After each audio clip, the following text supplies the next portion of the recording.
Admin akan mengkaji berbagai sudut pandang, narasi, polemik, serta literatur sejarah pada masanya, termasuk pemikiran para intelektual dan tokoh penting sejak abad-abad awal hingga periode modern.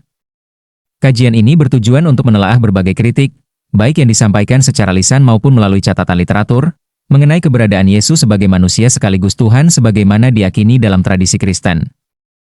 Pembahasan akan mencakup sumber-sumber Alkitab maupun catatan di luar Alkitab.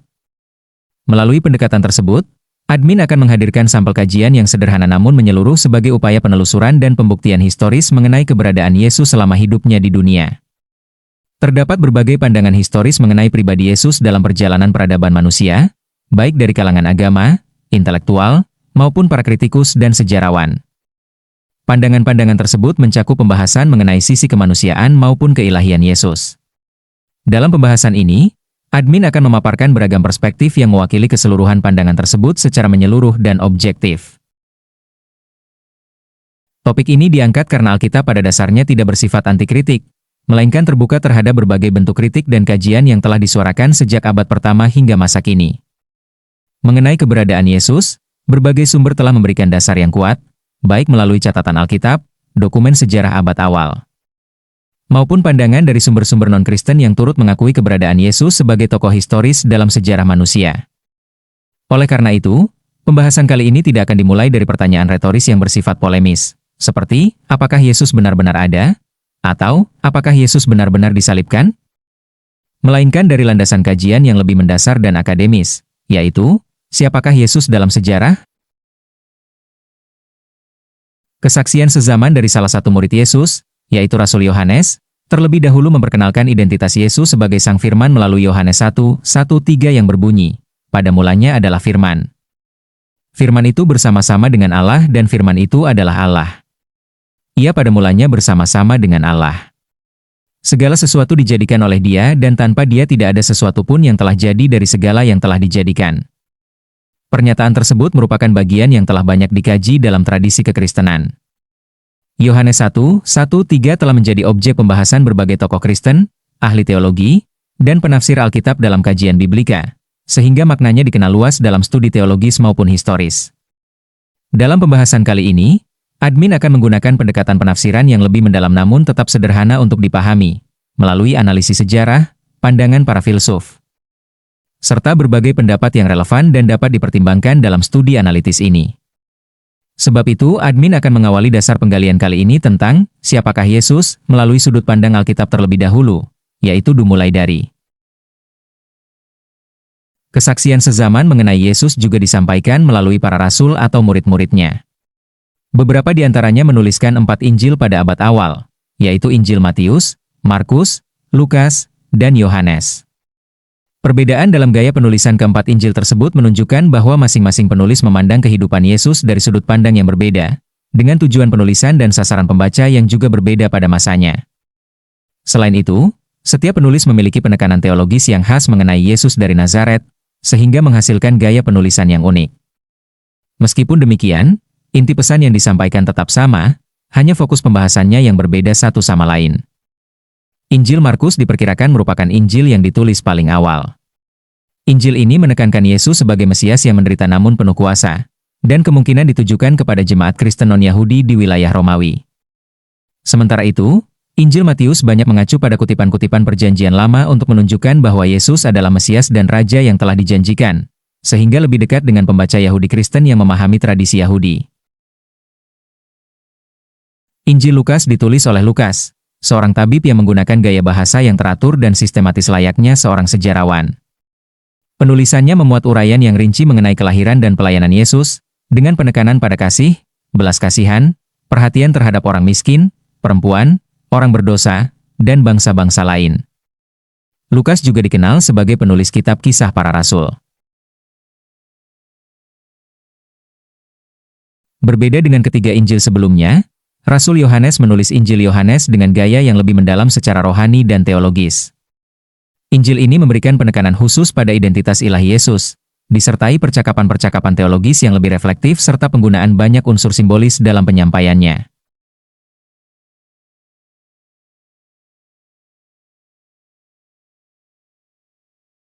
Rasul Paulus merupakan salah satu tokoh yang sejak abad pertama hingga masa modern sering menerima kritik dan berbagai tuduhan.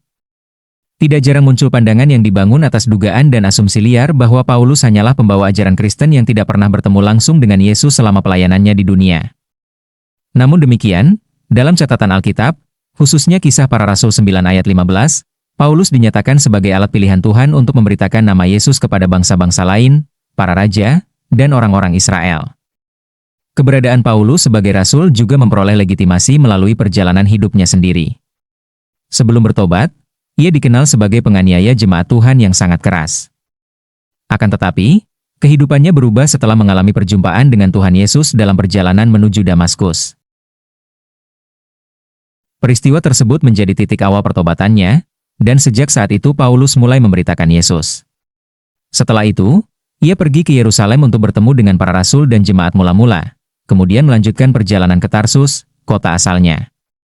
Selanjutnya, Paulus bersama Barnabas diutus dari Antiokhia untuk menjalankan pelayanan misi. Dalam perjalanan misi pertamanya, Paulus melayani di Siprus, Perga, Antiokhia Pisidia, Ikonium, Listra, dan Derbe. Pada perjalanan kedua, ia melayani di Filipi, Tesalonika, Berea, Athena, dan Korintus. Sementara itu, perjalanan ketiga lebih berfokus pada pelayanan kepada jemaat di Efesus, Makedonia, Korintus, Troas, dan Miletus. Pada akhirnya, pelayanan Paulus berakhir di Roma, tempat ia tetap memberitakan Yesus dan tinggal di sana. Tradisi gereja juga mencatat bahwa Paulus melayani jemaat di Roma dan meninggal di kota tersebut pada masa pemerintahan Kaisar Nero. Pelayanan Paulus berlangsung dalam waktu yang panjang dan diwarnai berbagai penderitaan demi memberitakan Injil tentang Yesus. Karunia kerasulannya dipandang nyata melalui dedikasinya dalam menjadikan Yesus sebagai dasar utama pelayanannya untuk membangun jemaat. Alkitab juga mencatat berbagai peristiwa yang berkaitan dengan pelayanannya, salah satunya ketika seorang muda bernama Eutikus tertidur saat mendengarkan khotbah Paulus yang panjang, lalu jatuh dari lantai 3 dan meninggal. Dalam Kisah Para Rasul 20 ayat 10 disebutkan bahwa Paulus kemudian membangkitkannya kembali, sehingga jemaat memperoleh penghiburan. Selain itu, Alkitab juga mencatat berbagai mujizat lain dalam pelayanan Paulus, seperti membutakan Elimas si tukang sihir, menyembuhkan orang lumpuh di Listra, mengusir roh tenung dari seorang budak perempuan. Peristiwa gempa bumi yang membuka penjara di Filipi, penyembuhan banyak orang di Efesus, kemenangan atas roh jahat yang berkaitan dengan anak-anak Skewa, hingga keselamatannya dari gigitan ular berbisa. Berbagai peristiwa tersebut dipandang sebagai peneguhan atas pemberitaan Injil yang dilakukan Paulus, sekaligus menunjukkan kuasa Allah dalam menuntun iman seseorang kepada Tuhan. Legitimasi kerasulan yang dimiliki Paulus tidak berasal dari ajaran manusia maupun malaikat, melainkan langsung dari Yesus Kristus sendiri. Dalam Galatia 1 ayat 11-12, Paulus menegaskan bahwa Injil yang diberitakannya bukan hasil pemikiran atau pembelajaran dari manusia.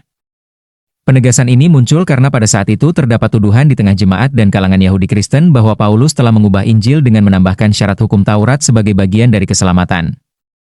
Karena itu, Paulus menyatakan bahwa dirinya bukan rasul yang dibentuk oleh manusia, dan Injil yang ia ajarkan bukanlah sesuatu yang dipelajari dari rasul-rasul sebelumnya, melainkan diperoleh melalui penyataan langsung dari Yesus Kristus. Melalui pernyataan tersebut, Paulus ingin menekankan kepada jemaat di Galatia bahwa ajarannya tidak bersumber dari tradisi keagamaan, pemikiran manusia, ataupun pengajaran tokoh tertentu, tetapi berasal dari wahyu ilahi yang diberikan oleh Kristus sendiri. Identitas kerasulan Paulus terlihat melalui perubahan hidupnya setelah mengalami perjumpaan dengan Tuhan, kesetiaannya dalam menghadapi penderitaan pelayanan, keberhasilan memenangkan jemaat melalui pimpinan Allah, serta karunia dan pengalaman rohani yang diterimanya. Semua itu menunjukkan bahwa Paulus adalah rasul yang telah diperbarui dalam roh dan kebenaran, sehingga kehidupan batiniahnya semakin dimurnikan menuju kedewasaan iman dan kesetiaan kepada Tuhan hingga akhir hidupnya. Admin ingin menyoroti satu surat saat ia menjelaskan tentang wahyu yang ia terima, di saat bersamaan ia menerima duri dalam daging menjadi sebab doa Paulus tidak dikabulkan. Dalam 2 Korintus 12 ayat 1-10 mengatakan, "Aku harus bermegah. Sekalipun memang hal itu tidak ada faedahnya, namun demikian aku hendak memberitakan penglihatan-penglihatan dan pernyataan-pernyataan yang kuterima dari Tuhan. Aku tahu tentang seorang Kristen, 14 tahun yang lampau, entah di dalam tubuh, aku tidak tahu, entah di luar tubuh, aku tidak tahu, Allah yang mengetahuinya, orang itu tiba-tiba diangkat ke tingkat yang ketiga dari sorga. Aku juga tahu tentang orang itu, entah di dalam tubuh entah di luar tubuh, aku tidak tahu, Allah yang mengetahuinya, ia tiba-tiba diangkat ke Firdaus dan ia mendengar kata-kata yang tak terkatakan, yang tidak boleh diucapkan manusia. Atas orang itu aku hendak bermegah, tetapi atas diriku sendiri aku tidak akan bermegah, selain atas kelemahan-kelemahanku. Sebab sekiranya aku hendak bermegah juga, aku bukan orang bodoh lagi, karena aku mengatakan kebenaran, tetapi aku menahan diriku. Supaya jangan ada orang yang menghitungkan kepadaku lebih daripada yang mereka lihat daripadaku atau yang mereka dengar daripadaku. Dan supaya aku jangan meninggikan diri karena pernyataan-pernyataan yang luar biasa itu, maka aku diberi suatu duri di dalam dagingku, yaitu seorang utusan iblis untuk menggocok aku, supaya aku jangan meninggikan diri. Tentang hal itu sudah 3 kali berseru kepada Tuhan, supaya utusan iblis itu mundur daripadaku. Tetapi jawab Tuhan kepadaku, cukuplah kasih karuniaku bagimu, sebab justru dalam kelemahanlah kuasaku menjadi sempurna. Sebab itu terlebih aku suka bermegah atas kelemahanku, supaya kuasa Kristus turun menaungi aku. Karena itu aku senang dan rela di dalam kelemahan, di dalam siksaan, di dalam kesesakan oleh karena Kristus. Sebab jika aku lemah, maka aku kuat. Penyampaian Rasul Paulus ketika mengatakan, aku tahu tentang seorang Kristen, berasal dari istilah Yunani oida, yang menunjuk pada pengetahuan yang bersifat pasti dan mutlak. Kata ini berbeda dengan ginosko, yang umumnya menggambarkan pengetahuan yang diperoleh melalui proses belajar atau pengalaman. Melalui penggunaan kata oida, Paulus ingin menegaskan kepada jemaat bahwa wahyu yang diterimanya berasal dari kebenaran ilahi yang pasti dan bukan sekadar hasil pemahaman manusiawi. Paulus juga menggunakan frasa anthropon en Christo, yang berarti seorang manusia di dalam Kristus. Dalam tata bahasa Yunani, ungkapan tersebut berbentuk orang ketiga tunggal. Dengan demikian, Paulus sebenarnya sedang menceritakan pengalaman supranaturalnya ketika diangkat ke tingkat ketiga sorga, tetapi ia menyampaikannya melalui sudut pandang orang ketiga. Gaya penulisan seperti ini dikenal sebagai retorika Elais, yaitu ketika seseorang berbicara tentang dirinya sendiri dengan menggunakan sudut pandang orang ketiga. Penggunaan gaya ini menunjukkan kerendahan hati, menjaga wibawa kerasulannya, serta memberikan kesan objektif dalam penyampaian formal. Penulisan tersebut juga berkaitan dengan situasi jemaat di Korintus yang pada waktu itu dipengaruhi oleh rasul-rasul palsu. Karena itu, Paulus merasa perlu menjelaskan pengalaman supranaturalnya sekaligus mempertahankan legitimasi kerasulannya. Namun, ia memilih menggunakan sudut pandang orang ketiga agar tidak terkesan meninggikan atau memegahkan dirinya sendiri. Secara keseluruhan, 2 Korintus 12 ayat 2 menggambarkan bagaimana Paulus sedang mempertahankan legitimasi kerasulannya di tengah jemaat Korintus. Terutama ketika para rasul palsu berusaha meninggikan diri melalui pengakuan atas pengalaman dan penglihatan rohani mereka. Dalam situasi tersebut, Paulus terpaksa akhirnya menceritakan pengalaman supranatural yang pernah dialaminya, tetapi ia menyampaikannya melalui sudut pandang orang ketiga sebagai bentuk kerendahan hati agar tidak terkesan membanggakan diri. Banyak penafsiran memahami duri dalam daging sebagai penyakit fisik kronis, gangguan rohani, atau bentuk penganiayaan. Namun, dalam konteks ini, duri dalam daging dapat dipahami sebagai pergumulan terhadap potensi ego, kesombongan, dan keinginan untuk memperoleh pengakuan atas identitas kerasulan serta berbagai pencapaian rohaninya.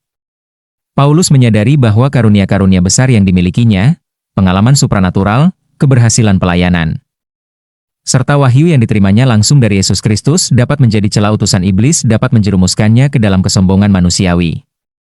Karena itu, keberadaan duri dalam daging menjadi pengingat akan kelemahannya sebagai manusia agar ia tetap bergantung pada kasih karunia Tuhan.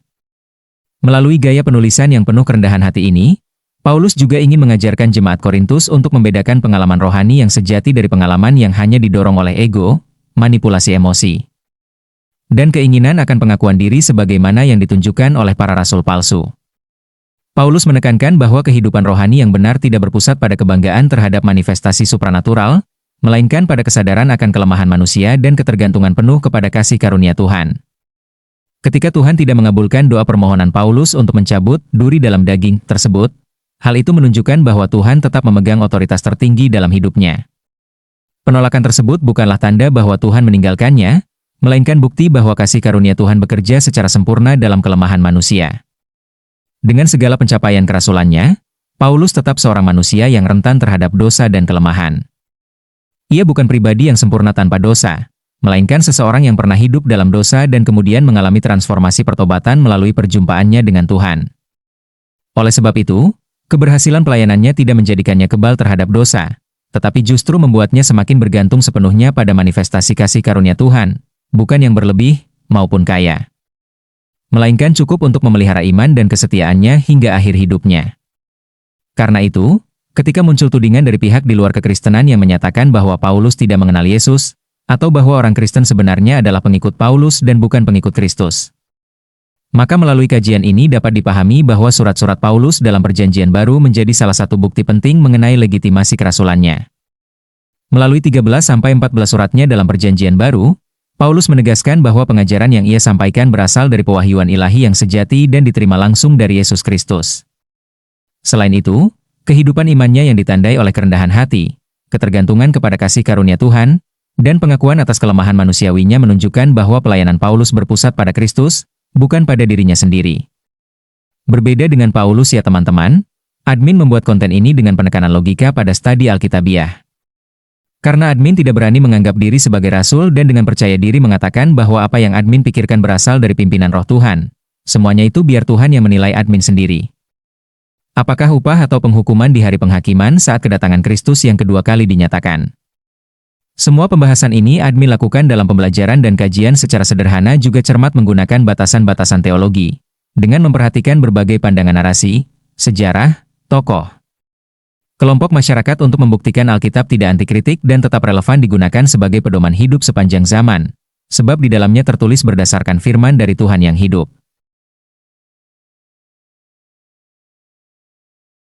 Mungkin muncul pertanyaan mengenai bagaimana membuktikan bahwa Yesus, sebagai manusia sekaligus Tuhan, bukan hanya dicatat dalam Alkitab, tetapi juga benar-benar diakui keberadaannya dalam sejarah melalui sumber-sumber di luar Alkitab.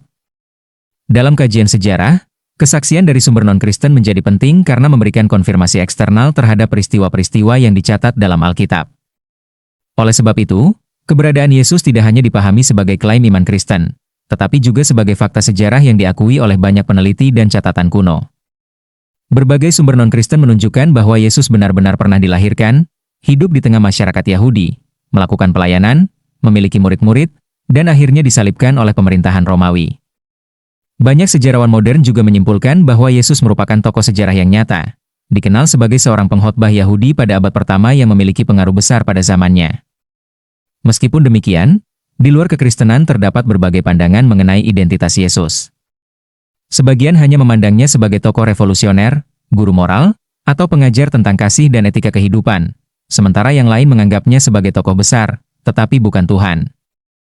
Sumber-sumber non-Kristen dari abad pertama hingga abad keempat juga mencatat keberadaan para pengikut Yesus. Catatan-catatan tersebut menyebut bahwa Yesus benar-benar hidup, disalibkan, dan memiliki jumlah pengikut yang terus bertambah. Bahkan beberapa penulis non-Kristen juga mengakui adanya laporan mengenai mujizat-mujizat yang dilakukan Yesus, walaupun mereka menafsirkannya sebagai sihir atau tindakan lain yang bukan berasal dari kuasa ilahi. Hal ini menunjukkan bahwa para penulis non-Kristen, meskipun tidak mengakui Yesus sebagai Tuhan, secara tidak langsung telah mengonfirmasi keberadaannya, pelayanannya, pengaruh mujizatnya, serta peristiwa penyaliban yang dicatat dalam Alkitab. Perkembangan pengikut Yesus juga tercatat sebagai suatu gerakan besar yang menyebar dari Yudea hingga mencapai pusat Kekaisaran Romawi. Beberapa catatan Romawi bahkan menggambarkan penyebaran iman Kristen seperti suatu gerakan yang berkembang sangat cepat. Pada masa itu, Kekaisaran Romawi sangat waspada terhadap segala bentuk gerakan yang dianggap berpotensi menimbulkan pemberontakan atau mengganggu stabilitas politik. Karena itu, banyak penganiayaan dan pembantaian terjadi terhadap jemaat mula-mula serta para rasul. Namun, dalam banyak peristiwa tersebut, orang-orang Kristen tetap bertahan dalam iman mereka tanpa melakukan perlawanan bersenjata terhadap pemerintah Romawi. Meskipun kekristenan pada masa awal mengalami berbagai bentuk penganiayaan yang besar, penyebarannya justru terus berkembang secara luas dari abad pertama hingga masa modern. Fenomena ini menjadi perhatian banyak pihak karena jumlah pengikut Yesus terus bertambah di berbagai wilayah dunia. Salah satu hal yang dianggap unik dalam sejarah kekristenan adalah bahwa penyebarannya terutama tidak dilakukan melalui peperangan, perdagangan, kekuatan politik, kekuasaan kerajaan, ataupun dominasi para penguasa dan kaum intelektual pada zamannya. Sebaliknya, iman Kristen banyak tersebar melalui kesaksian hidup para pengikut Yesus yang tetap setia di tengah penderitaan, penyiksaan, dan penganiayaan. Melalui pengalaman tersebut, mereka memperkenalkan dan menyembah Yesus sebagai Tuhan dan Raja Surgawi. Kesaksian mengenai Yesus yang disampaikan para pengikutnya kepada dunia tidak hanya didasarkan pada catatan Alkitab, tetapi juga didukung oleh berbagai catatan sejarah serta kesaksian iman jemaat mula-mula. Keteguhan iman orang-orang Kristen yang tetap bertahan meskipun mengalami penderitaan memberikan pengaruh besar, baik kepada masyarakat non-Kristen, pemerintah, tokoh sejarah, maupun kalangan intelektual. Dalam perkembangan pemikiran modern, beberapa filsuf bahkan memberikan tanggapan kritis terhadap kekristenan, tetapi tetap mengakui keunikan pribadi Yesus. Søren Kierkegaard, filsuf dan teolog asal Denmark, misalnya, memandang Yesus sebagai pusat dari lompatan iman, leap of faith. Sementara itu, Friedrich Nietzsche, filsuf ateis asal Jerman, mengkritik institusi kekristenan, namun tetap melihat Yesus sebagai pribadi yang unik dalam menentang kemunafikan agama. Adapun Albert Camus, filsuf ateis asal Aljazair, yang menilai bahwa ajaran Yesus menunjukkan penghargaan terhadap penderitaan dan solidaritas kepada manusia. Dalam konteks kajian sejarah dan budaya Nusantara, Bambang Norsena pernah menjelaskan bahwa kekristenan tidak mencuri Taurat dari tradisi Yahudi karena memiliki akar sejarah yang sama. Ia menjelaskan adanya beberapa kelompok Yahudi pada masa itu dengan pandangan yang berbeda terhadap Taurat. Kaum Saduki berpegang pada Taurat dan cenderung tunduk kepada pemerintahan Romawi. Kaum Samaria memiliki tradisi Taurat tersendiri dan menganggap diri sebagai pemelihara Taurat. Kaum Farisi dikenal sebagai penafsir Taurat, sedangkan kelompok Eseni memandang diri sebagai pelaku Taurat dan mengkritik kaum Farisi maupun Saduki yang dianggap telah mengalami kemerosotan moral. Sementara itu, kelompok Nostrim, yaitu para pengikut Yesus dari Nazaret, meyakini bahwa Yesus adalah penggenapan Taurat. Pada era modern, beberapa tokoh akademik dan publik juga secara terbuka menyatakan iman mereka kepada Yesus Kristus. Yang Hoon Kim, seorang akademisi asal Korea Selatan yang dikenal karena klaim skor IQ 276 yang sangat tinggi, pernah menyatakan di media sosial bahwa Yesus Kristus adalah Tuhan, jalan, kebenaran, dan kehidupan, serta meyakini kebenaran Alkitab. Selain itu, sejarah juga menunjukkan bahwa banyak ilmuwan dan tokoh peraih penghargaan Nobel berasal dari latar belakang Kristen dan memberikan kontribusi besar 65,5% bagi perkembangan ilmu pengetahuan serta peradaban manusia. Di bidang eksplorasi antariksa, Victor Glover, yang terlibat dalam program Artemis II, juga pernah menyampaikan pentingnya iman dan kebutuhan manusia akan Yesus dalam kehidupan. Seorang pengkaji teks Alkitab di media sosial abad modern, Rita Wahyu, pernah menyampaikan bahwa sistem penanggalan modern melalui kalender Gregorian atau kalender Masehi menunjukkan pengaruh besar sejarah kekristenan terhadap peradaban dunia. Menurut pandangannya, terlepas dari seseorang percaya atau tidak kepada Yesus, hampir seluruh dunia tetap menggunakan sistem penanggalan yang berpusat pada perhitungan tahun kelahiran Yesus Kristus. Karena itu, ia berpendapat bahwa bahkan dokumen resmi seperti akta kelahiran atau kartu identitas tetap memakai sistem kalender Masehi, yang dalam pandangannya menjadi simbol bahwa waktu dan sejarah manusia berjalan di bawah pengaruh Sang Firman.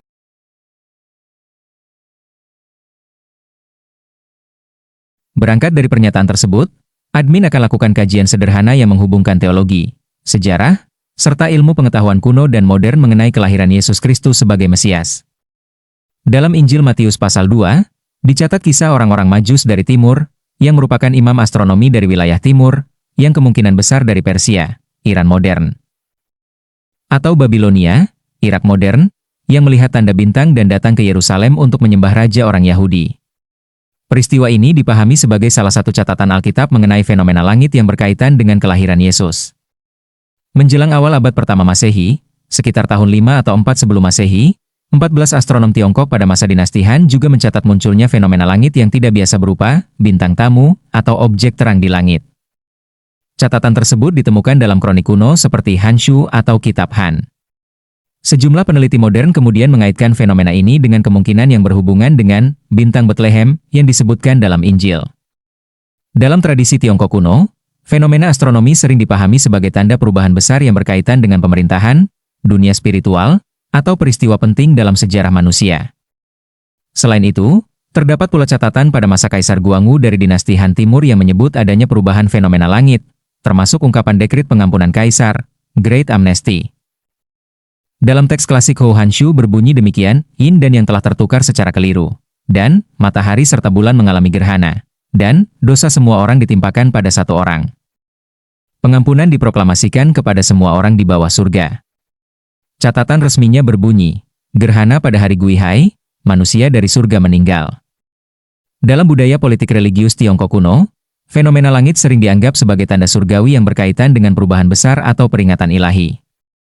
Beberapa peneliti kemudian menghubungkan catatan tersebut dengan Injil Lukas mengenai kegelapan yang terjadi saat penyaliban Yesus.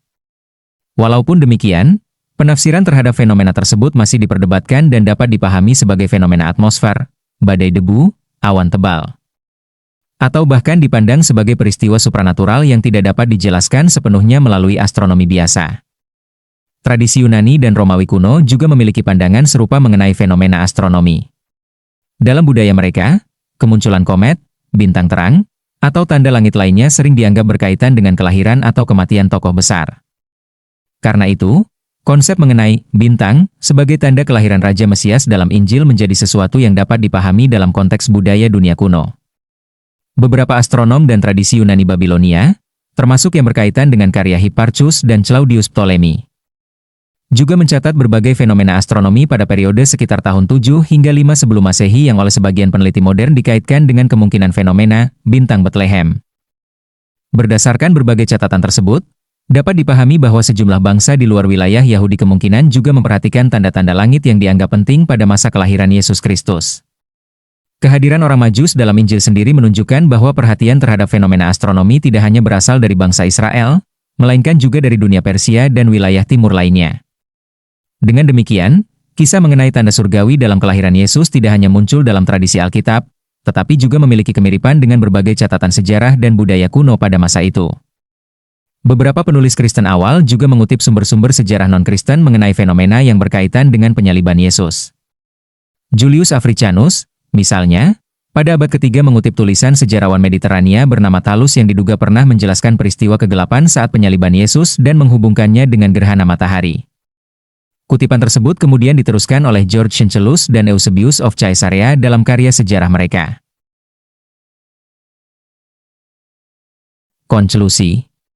Selain itu, berbagai budaya kuno memang dikenal mencatat fenomena astronomi besar seperti komet, supernova, dan gerhana yang terjadi pada periode sekitar 7 hingga 5 sebelum Masehi maupun sekitar tahun 30 hingga 33 Masehi. Karena itu, sebagian peneliti memandang kemungkinan adanya keterkaitan antara fenomena-fenomena tersebut dengan peristiwa yang dicatat dalam Alkitab.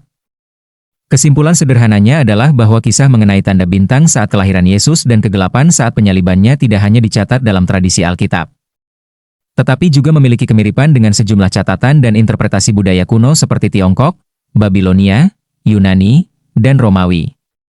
Berdasarkan berbagai kajian sederhana tersebut, dapat diambil suatu kesimpulan bahwa klaim mengenai adanya fenomena langit yang berkaitan dengan kelahiran dan penyaliban Yesus memiliki dasar yang cukup kuat dalam catatan sejarah di luar Alkitab. Keberadaan fenomena astronomi kuno yang dicatat oleh berbagai budaya menghasilkan analisis yang dapat dikategorikan sebagai bukti yang kuat dalam konteks sejarah dan astronomi kuno. Selain itu, beberapa fenomena yang dikaitkan dengan kehidupan Yesus juga menunjukkan kemungkinan yang masuk akal untuk terjadi pada masa tersebut berdasarkan data dan catatan yang tersedia. Namun demikian, tidak semua budaya pada waktu itu memahami bahwa fenomena-fenomena tersebut berkaitan dengan kelahiran, kematian, dan kebangkitan Mesias. Dalam analisis sejarah, tidak ditemukan bukti bahwa seluruh bangsa atau kebudayaan kuno menyadari makna rohani dari tanda-tanda langit tersebut. Sebagian besar kemungkinan hanya memandangnya sebagai fenomena astronomi atau pertanda umum tanpa memahami kaitannya dengan Yesus Kristus sebagai juru selamat. Bahkan Alkitab sendiri menunjukkan adanya ketidaksadaran manusia terhadap kelahiran Mesias. Dalam Matius 2 ayat 3, ketika Raja Herodes mendengar hal itu terkejutlah ia beserta seluruh Yerusalem, bahwa ketika orang-orang Majus membawa berita tentang kelahiran Raja orang Yahudi berdasarkan tanda bintang di timur. Raja Herodes dan seluruh Yerusalem justru merasa terkejut dan gelisah. Hal ini menunjukkan bahwa sekalipun tanda telah dinyatakan, tidak semua orang memahami makna sebenarnya dari peristiwa tersebut. Yesus Kristus berasal dari bahasa Ibrani yang artinya, Yeshua, yang memiliki arti, Tuhan adalah penyelamat, nama ini dari akar kata, Iesos, dalam bahasa Yunaninya. Yang kemudian diliterasikan dalam bahasa Indonesia menjadi nama, Yesus. Sedangkan Hamashiach, adalah nama gelar yang memiliki arti, yang diurapi, atau Sang Mesias. Dalam bahasa Yunani artinya Christos, dalam bahasa Indonesia diliterasikan menjadi, Kristus. Yesus Kristus atau Yeshua Hamashiach berasal dari bangsa Israel yang memiliki simbol kebudayaan pada bangsa tersebut, dan simbol arti nama tersebut tidak dimiliki di negara lain, maupun wilayah Eropa, Amerika, Afrika, Asia maupun negara-negara Arab lainnya. Karena setiap budaya mencerminkan tata bahasa dan budaya yang beraneka ragam juga berbeda, dan memiliki sejarah arti yang mendalam dalam kebudayaan manusia. Yesus yang diyakini oleh umat Kristen juga dikenal sebagai pribadi yang berasal dari Nazaret. Pada masa itu, Nazaret bukanlah kota besar, pusat politik, ataupun wilayah maju dalam kekuasaan Romawi, melainkan sebuah desa kecil di wilayah Galilea bagian utara. Banyak peneliti sejarah memperkirakan bahwa jumlah penduduk Nazaret pada abad pertama hanya sekitar 200 hingga 300 orang. Karena itu, jika dibandingkan dengan Kapernaum maupun Yerusalem, Nazaret termasuk wilayah yang kecil dan sederhana. Kesederhanaan latar belakang Yesus juga terlihat dalam catatan Injil ketika masyarakat berkata, "Bukankah ia ini anak tukang kayu?" Pernyataan tersebut menunjukkan bahwa identitas Yesus pada masa itu sangat dikaitkan dengan pekerjaan keluarganya dan asal daerahnya yang sederhana. Dengan demikian, dari sudut pandang sejarah maupun sosial, Yesus tidak muncul dari lingkungan elit politik, kalangan bangsawan, ataupun pusat kekuasaan dunia, melainkan dari kehidupan masyarakat biasa di sebuah desa kecil di Galilea. Nazaret pada masa itu juga dipandang rendah oleh sebagian masyarakat Yahudi. Hal ini terlihat dalam Injil Yohanes 1 ayat 46 ketika muncul ungkapan, "Mungkinkah sesuatu yang baik datang dari Nazaret?" Pernyataan tersebut menunjukkan adanya stigma sosial terhadap Nazaret sebagai daerah kecil, terpencil, dan tidak memiliki pengaruh penting, baik dalam bidang sosial, ekonomi, politik, maupun keagamaan. Dalam pandangan sebagian masyarakat Yahudi saat itu, sangat sulit membayangkan seorang nabi atau tokoh besar muncul dari wilayah yang dianggap sederhana seperti Nazaret. Secara ekonomi, masyarakat Nazaret umumnya hidup dari pertanian, perkebunan anggur dan zaitun, peternakan kecil, serta pekerjaan kerajinan seperti tukang kayu atau pekerja bangunan. Kondisi ini menunjukkan bahwa sebagian besar penduduk hidup sebagai rakyat biasa yang bekerja keras untuk memenuhi kebutuhan sehari-hari, membayar pajak kepada Kekaisaran Romawi, memenuhi kewajiban keagamaan kepada Bait Allah, serta tunduk kepada penguasa lokal seperti Herod Antipas. Karena itu, banyak ahli sejarah berpendapat bahwa Yusuf, ayah Yesus secara keluarga, kemungkinan bekerja sebagai tukang kayu atau pekerja konstruksi umum sesuai kondisi sosial ekonomi masyarakat Galilea pada masa itu. Nazaret juga terletak dekat dengan Sepphoris, sebuah kota yang sedang berkembang pada zaman tersebut. Hal ini membuat sebagian peneliti memperkirakan bahwa banyak penduduk Nazaret bekerja sebagai buruh bangunan di kota itu. Latar belakang sosial Yesus yang berasal dari lingkungan sederhana di tengah tekanan pajak yang tinggi, dan ketimpangan sosial di bawah kekuasaan Romawi, menjadi salah satu alasan mengapa bangsa Israel pada masa itu sangat mengharapkan datangnya Mesias yang membawa pembebasan. Namun, banyak orang Israel memiliki harapan bahwa Mesias akan tampil sebagai pembebas politik atau pemimpin besar yang memulihkan kekuasaan bangsa Israel. Karena itu, ketika Yesus datang dari daerah terpencil dan dikenal sebagai anak tukang kayu, banyak orang sulit menerimanya. Sebagian bahkan menghina dan menuduhnya sebagai penghujat. Penolakan terhadap pelayanan Yesus tidak hanya terjadi di berbagai tempat, tetapi juga di Nazaret, kampung halamannya sendiri. Selain itu, penentangan dari kelompok Farisi dan ahli Taurat turut mempengaruhi sikap masyarakat hingga akhirnya Yesus disalibkan. Dalam iman Kristen, penyaliban tersebut dipahami bukan sebagai kegagalan, melainkan bagian dari misi Yesus untuk membawa pembebasan dari dosa manusia, bukan sekadar pembebasan politik atau fisik. Pandangan yang menyatakan bahwa Yesus hanyalah mitos mulai berkembang pada abad ke-18 dan ke-19. Beberapa tokoh seperti Charles François Dupuis berpendapat bahwa Yesus hanyalah simbol matahari. Constantin François de Volney menganggap kekristenan sebagai kelanjutan dari mitos-mitos kuno. Kemudian Bruno Bauer secara tegas menyatakan bahwa Yesus tidak pernah ada sebagai tokoh sejarah. Pada masa modern, pandangan serupa kembali dipopulerkan oleh tokoh seperti George Albert Wells dan Richard Carrier. Namun, pandangan Yesus mitos tidak diterima secara luas dalam dunia akademik modern. Mayoritas sejarawan, termasuk mereka yang bukan Kristen, ateis, maupun agnostik, tetap menerima bahwa Yesus dari Nazaret adalah tokoh sejarah yang benar-benar pernah hidup.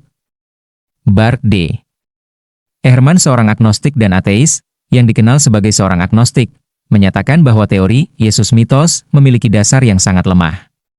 Selain itu, Maurice Casey, seorang ateis, juga menolak teori tersebut, dan E.P. Sanders menerima keberadaan Yesus sebagai tokoh sejarah yang nyata.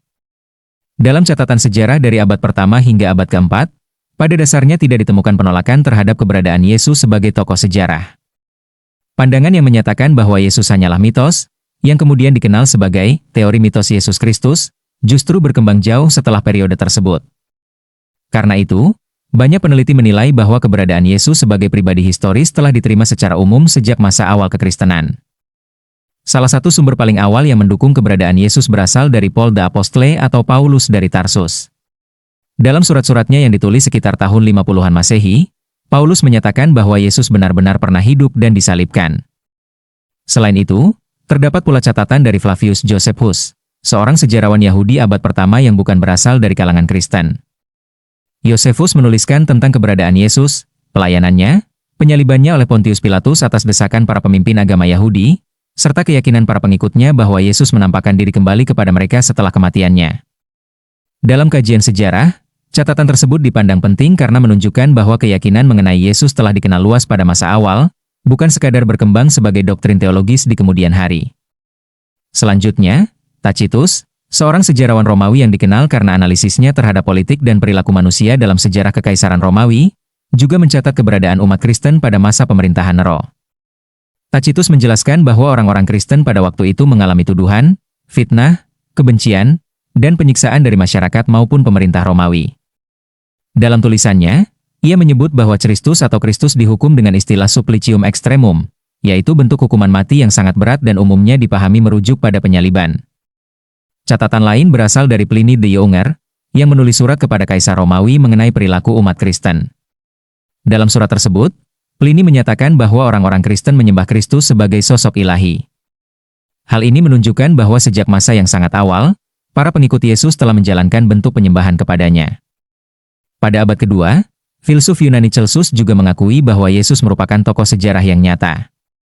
Ia menerima bahwa Yesus pernah hidup, memiliki pengikut, melakukan mujizat, dan disalibkan. Namun, Celsus menolak ajaran kekristenan karena menganggapnya tidak rasional, tidak intelektual, dan berbahaya bagi stabilitas sosial. Kritik tersebut kemudian dijawab oleh Origen dari Alexandria pada abad ketiga, yang mempertahankan ajaran Kristen melalui pendekatan teologis dan filsafat dalam pengaruh budaya Yunani.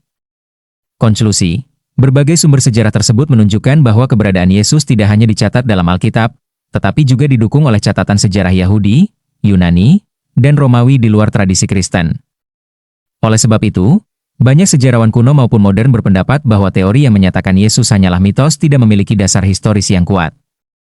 Dalam kajian akademik modern, teori tersebut umumnya dipandang muncul dari pendekatan skeptisisme historis yang terlalu meragukan sumber-sumber sejarah kuno. Yesus dalam iman Kristen tidak dapat dipisahkan dari hubungan antara pribadi yang disembah dan para pengikutnya. Dalam sejarah kekristenan mula-mula, kemurnian motivasi dan tujuan hidup para rasul serta jemaat abad pertama hingga kedua terlihat sangat kuat. Mereka mengikuti Kristus bukan demi keuntungan duniawi, melainkan karena keyakinan iman yang mendalam kepada Tuhan yang mereka sembah.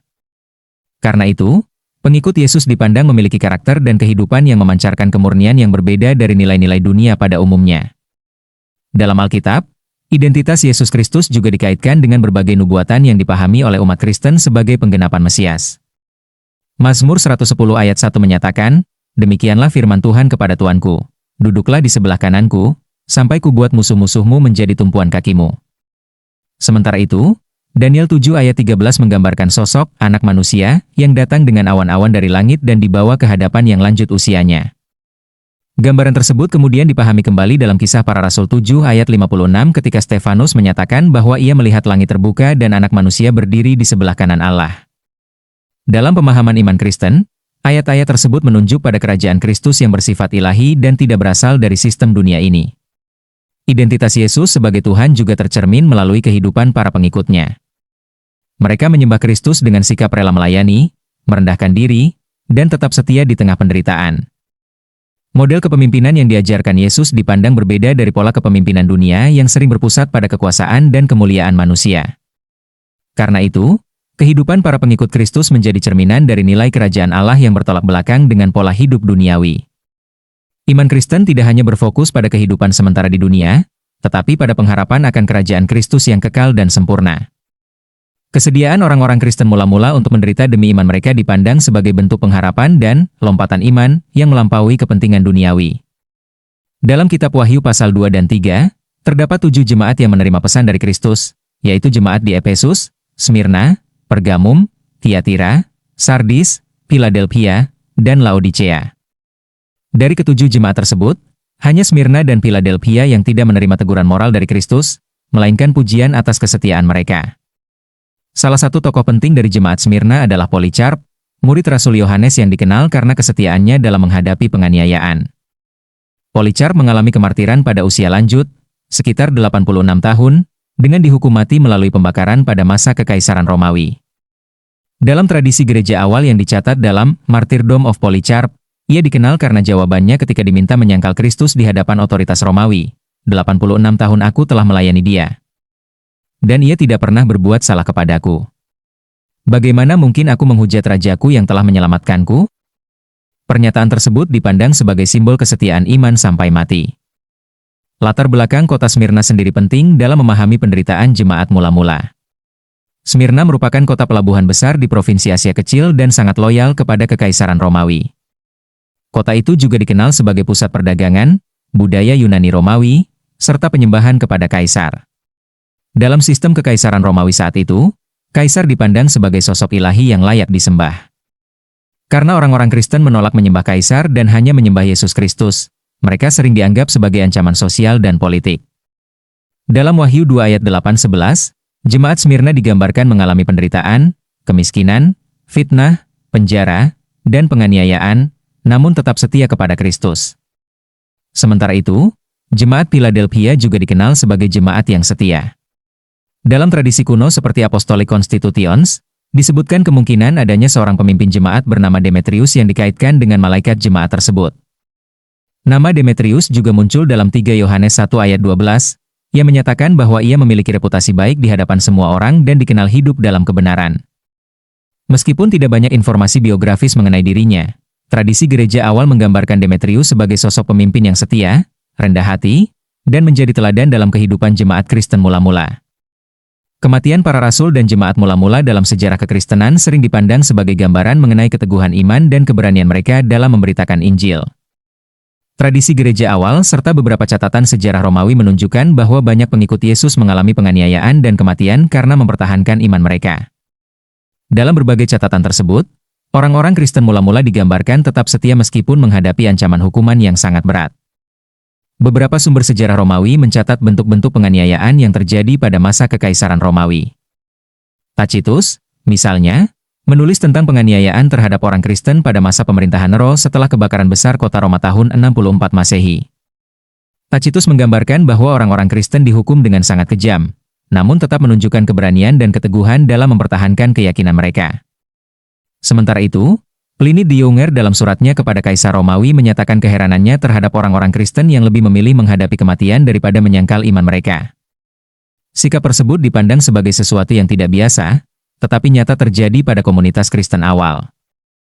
Demikian pula Lucian of Samosata mencatat bahwa orang-orang Kristen tidak takut menghadapi kematian dan memandangnya dengan sikap penuh pengharapan karena keyakinan mereka akan kehidupan kekal.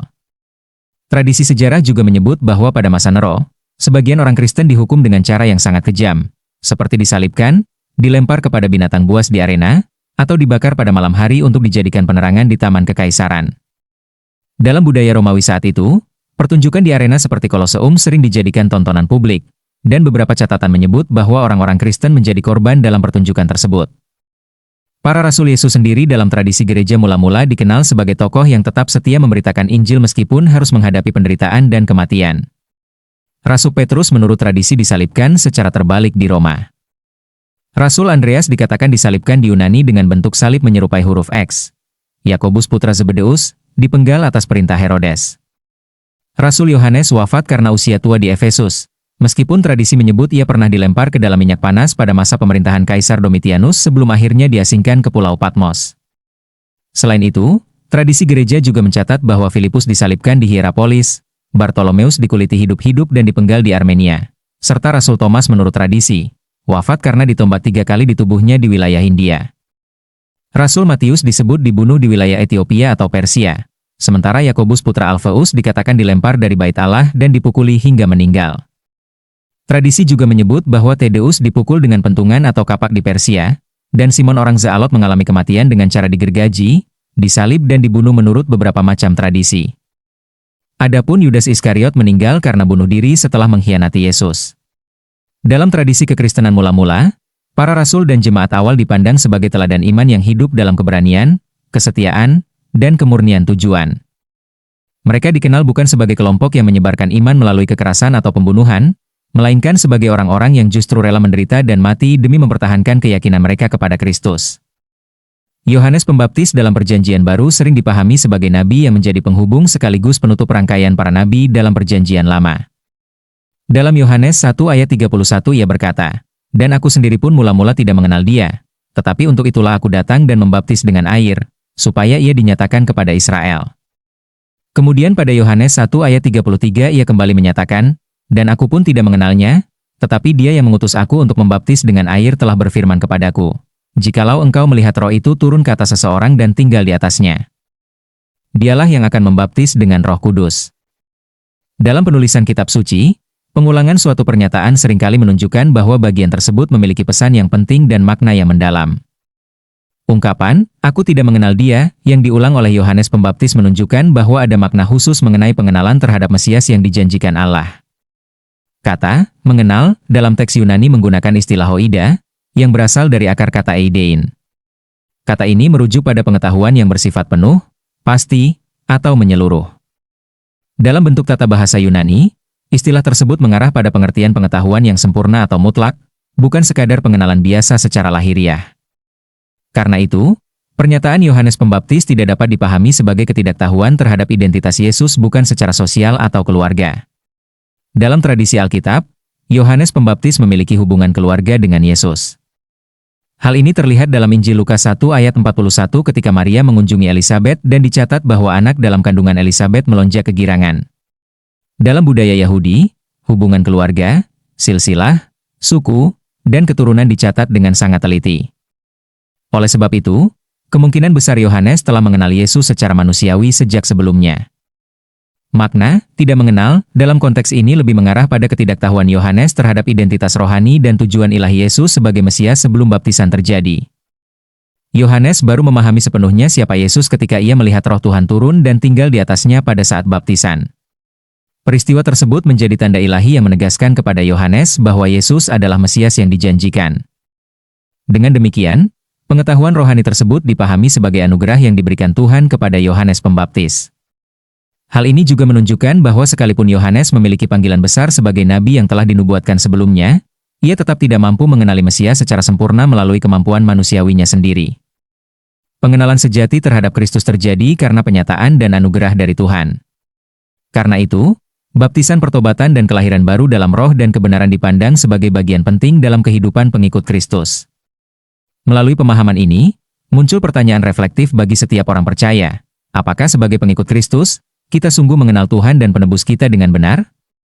Pertanyaan tersebut bukan dimaksudkan sebagai bentuk polemik atau retorika terhadap pihak dari luar kekristenan, melainkan sebagai ajakan bagi sesama pengikut Kristus untuk saling mengingatkan, bertumbuh dalam kasih, dan semakin mengenal Tuhan dengan lebih dalam dan murni. Kunci utama yang ingin ditekankan di sini adalah pentingnya memiliki kemurnian manusia batiniah sebagai pribadi yang telah mengalami kelahiran baru.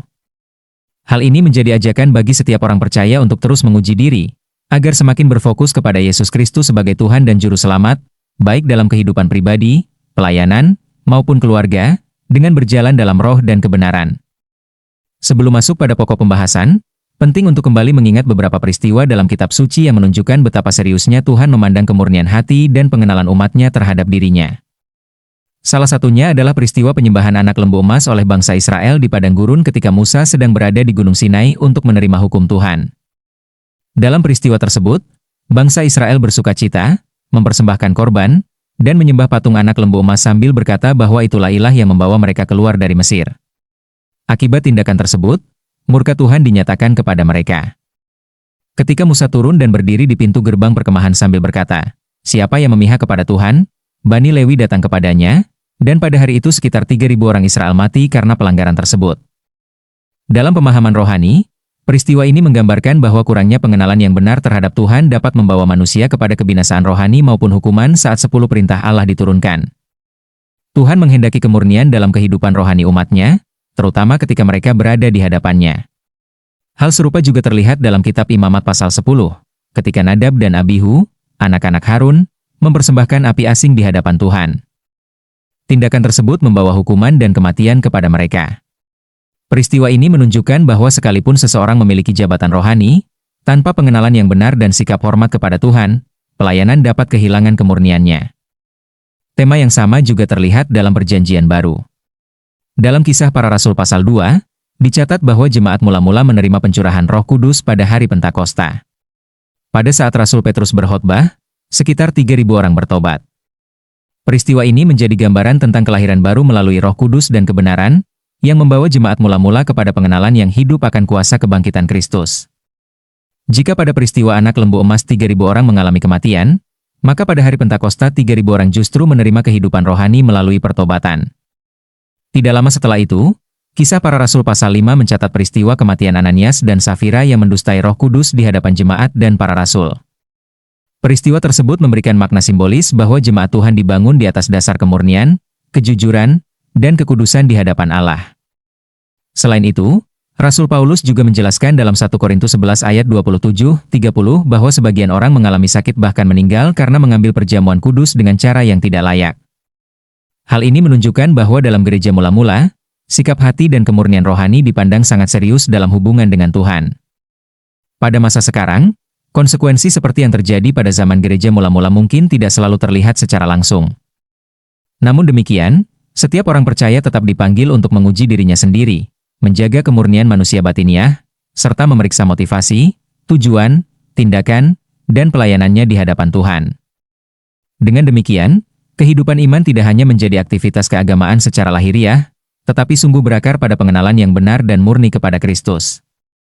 Bagi dunia pada masa itu, apa yang dilakukan para rasul sering dianggap sebagai kebodohan dan sesuatu yang tidak masuk akal menurut standar manusia. Bahkan apabila situasi tersebut ditempatkan pada zaman modern, kemungkinan besar respons yang muncul tidak akan jauh berbeda. Banyak orang mungkin tetap memandang pemberitaan Injil sebagai sesuatu yang tidak bijaksana, tidak relevan, atau sekadar perkataan yang dianggap berlebihan.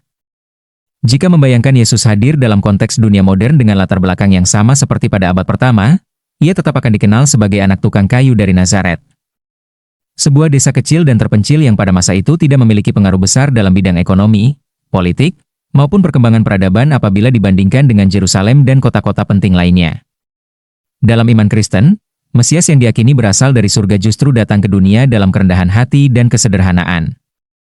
Ia tidak hadir dengan kemegahan politik atau kekuasaan duniawi, melainkan hidup sebagai seorang hamba dan rela mengalami penderitaan serta penyaliban. Alkitab bahkan menggambarkan bahwa ia terhitung di antara para pemberontak, sebagai bentuk kerendahan hati Sang Pencipta yang datang menjadi sama dengan manusia. Dari sudut pandang sosial, Yesus juga tidak dikenal melalui kekayaan atau kemewahan hidup. Hal ini menjadi refleksi penting bagi kehidupan rohani masa kini, ketika ukuran keberhasilan sering dikaitkan dengan popularitas, kemewahan, penampilan glamor, dan pengaruh sosial. Pertanyaan reflektif yang dapat diajukan adalah, apabila Yesus hadir di tengah dunia modern dengan kesederhanaan yang sama seperti dahulu, apakah dunia akan mengenalinya? Dalam era media sosial dan arus informasi yang begitu cepat, di mana banyak kebohongan, manipulasi, dan penyimpangan mudah tersebar tanpa penyaringan yang memadai. Sangat mungkin bahwa suara kebenaran justru tenggelam di tengah hiruk-pikuk dunia modern.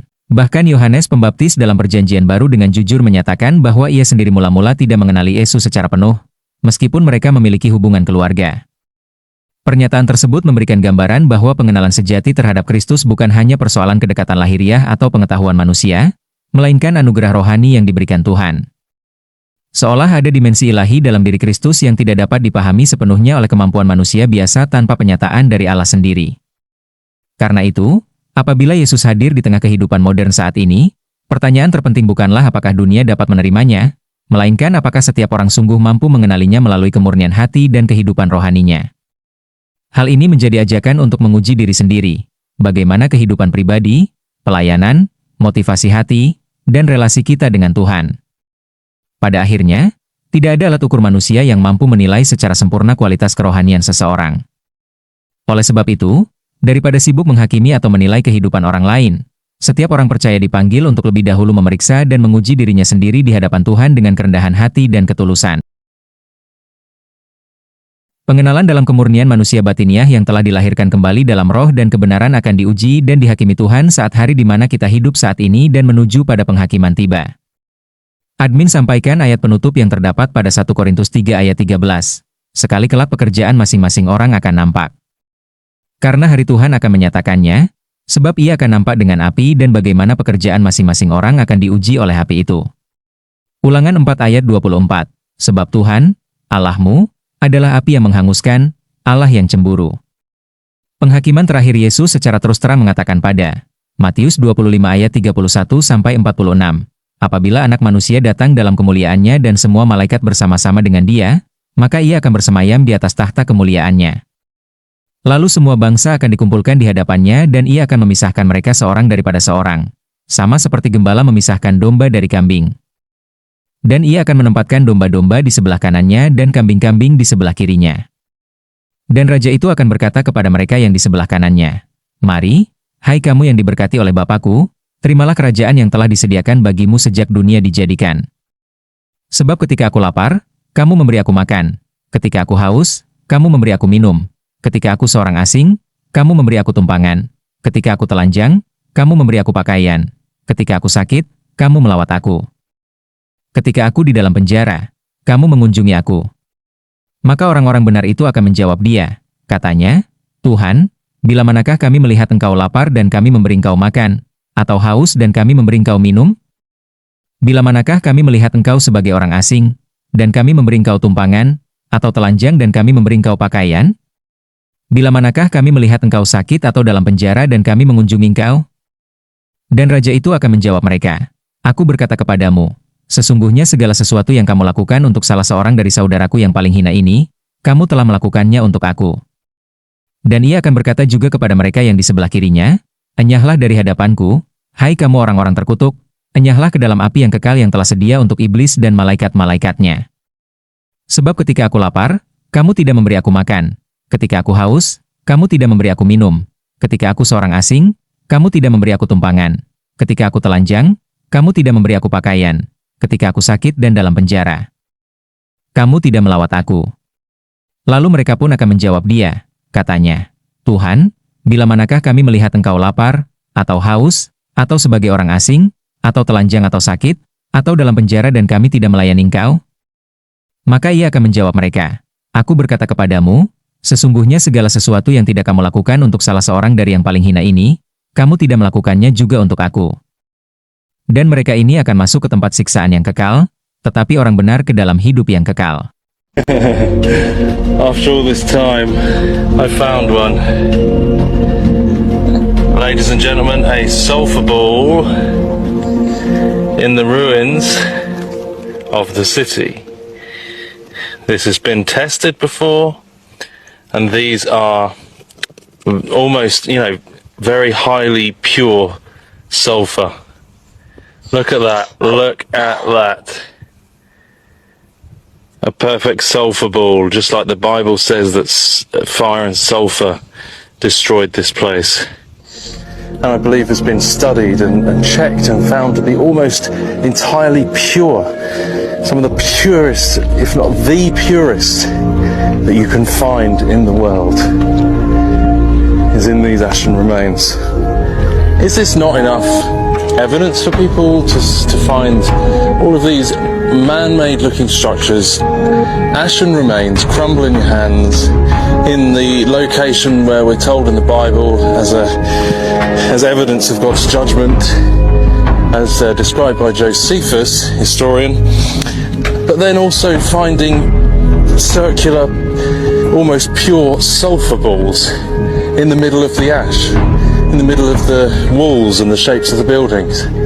Is this not enough evidence for us to see that A, the Bible is true, and B, God is a just God and we need a Saviour?